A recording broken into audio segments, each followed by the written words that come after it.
കുട്ടികൾക്ക് വൈകുന്നേരങ്ങളിൽ കഴിക്കാൻ ഇഷ്ടപ്പെടുന്ന ഒരു സ്നാക്കിൻ്റെ റെസിപ്പിയാണിത്. ഇതിന് അധികം ഇൻഗ്രീഡിയൻസിൻ്റെ ആവശ്യമൊന്നുമില്ല. ഒരു ഉരുളക്കിഴങ്ങും ഒരു പീസ് ബ്രെഡും മാത്രം മതി. ഉരുളക്കിഴങ്ങ് ആദ്യം ഇതുപോലെ ഒന്ന് പീൽ ചെയ്തെടുക്കുക. ഞാനിവിടെ ഒരു പീലർ യൂസ് ചെയ്തിട്ടാണ് പീൽ ചെയ്യുന്നത്. അതിനെ ചെറിയ കഷ്ണങ്ങളാക്കി മുറിച്ചതിന് ശേഷം ഒരു പ്രഷർ കുക്കറിൽ വെച്ച് വേവിച്ചെടുക്കും. ഇവിടെ ബ്രെഡ് പൊടിക്കാനായിട്ട് ഞാനൊരു ഇലക്ട്രിക് ചോപ്പറാണ് യൂസ് ചെയ്യുന്നത്. 1.5 ബ്രെഡ് എടുത്തിട്ടുണ്ട്. ഇതിൽ ഒരു ബ്രെഡ് ഉരുളക്കിഴങ്ങിൻ്റെ കൂടെ മിക്സ് ചെയ്തെടുക്കാനും ബാക്കി പകുതിയുള്ളത് ഈ ലാസ്റ്റ് വരുന്നതിനെ ഒന്ന് ഡിപ്പ് ചെയ്യാനുമാണ്. ഉരുളക്കിഴങ്ങ് വെന്തതിന് ശേഷം ഇതിൻ്റെ ഓരോന്ന് ഉടച്ചെടുക്കണം. ഉടച്ചതിന് ശേഷം ഈ ബ്രെഡ് ക്രംസിൻ്റെ കൂടെ എല്ലാം കൂടെ ഇട്ട് മിക്സ് ചെയ്യുക. ഇവിടെ ഞാൻ കുറച്ച് ബ്രെഡ് ക്രംസ് ഒരു പാത്രത്തിലേക്ക് എടുത്ത് മാറ്റിയിട്ടുണ്ട്. അത് നമുക്ക് ലാസ്റ്റ് എങ്ങനെ ഉപയോഗിക്കുന്നതെന്ന് പറയാം. ഇനി ഇതിൽ നേരത്തെ നമ്മൾ ഉടച്ച് വെച്ച ഉരുളക്കിഴങ്ങെല്ലാം ആഡ് ചെയ്ത് കൊടുക്കുവാണ്.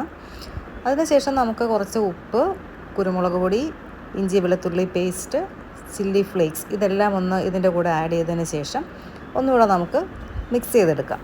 ഇതിൻ്റെ കൂടെ നിങ്ങൾക്ക് സവോള ഇഷ്ടമാണെങ്കിൽ അത് ഇടാം. അതിൻ്റെ കൂടെ ക്യാപ്സിക്കം അതുപോലെ അങ്ങനെയുള്ള എന്ത് വേണോ ചെറുതായിട്ട് ചോപ്പ് ചെയ്തിട്ട് ഇതിൻ്റെ കൂടെ ആഡ് ചെയ്ത് കൊടുക്കാവുന്നതാണ്. ആദ്യം ഇതൊരു സ്റ്റിക്കി ആയിട്ടാണ് വരുന്നത്. അതിനെ നമ്മൾ കുറച്ച് ഓയിൽ ഇതുപോലെ കയ്യിലാക്കിയതിന് ശേഷം ഒന്ന് ഉരുട്ടി ചെറിയ ഉരുളകളാക്കി ഉരുട്ടിയെടുത്താൽ മതി.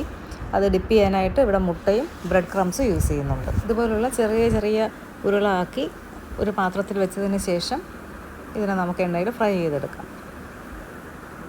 ഇതിൽ നിങ്ങൾക്ക് ചിക്കൻ ഇഷ്ടമാണെങ്കിൽ അത് ആഡ് ചെയ്യാം. അതുപോലെ വെജിറ്റബിൾസ് ഏതെങ്കിലുമൊക്കെ ആഡ് ചെയ്യണമെങ്കിൽ അതെല്ലാം തന്നെ ചോപ്പറിലൊന്നിട്ട് ചോപ്പ് ചെയ്ത് ഇതിൻ്റെ കൂടെ എല്ലാം കൂടെ മിക്സ്. പിന്നെ ചട്ടി ചൂടായിട്ടുണ്ട്.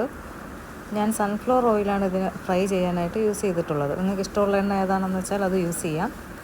ഇതിൽ ആദ്യം ഒരു 4 പീസ് ഇട്ട് ഫ്രൈ ചെയ്തതിന് ശേഷം ബാക്കിയുള്ളത് ഫ്രൈ ചെയ്തെടുക്കാം. ഒരു ലൈറ്റ് ബ്രൗൺ കളർ മതി. ആ ലൈറ്റ് ബ്രൗൺ കളർ താഴെ അടിഭാഗത്താകുന്ന സമയത്ത് അതിനൊന്ന് മറിച്ചിട്ട് കൊടുക്കുക. തിരിച്ച് മറിച്ച് എല്ലാ സൈഡും ബ്രൗൺ കളർ ആകുന്നവരെ ഇതുപോലെ ചെയ്ത് നോക്കുക. ചെറിയൊരു ബ്രൗൺ നിറം മതി. ഇതിൻ്റെ ഫ്ലെയിം മീഡിയം ഫ്ലെയിമിൽ വെച്ച് വേവിക്കുന്നതായിരിക്കും നല്ലത്. അല്ലെങ്കിൽ ഇത് കരിഞ്ഞു പോകാൻ സാധ്യതയുണ്ട്. ഈ റെസിപ്പി എല്ലാവർക്കും ഇഷ്ടമായെന്ന് വിചാരിക്കുന്നു. മറ്റൊരു റെസിപ്പിയുമായി വീണ്ടും കാണാം. ബൈ.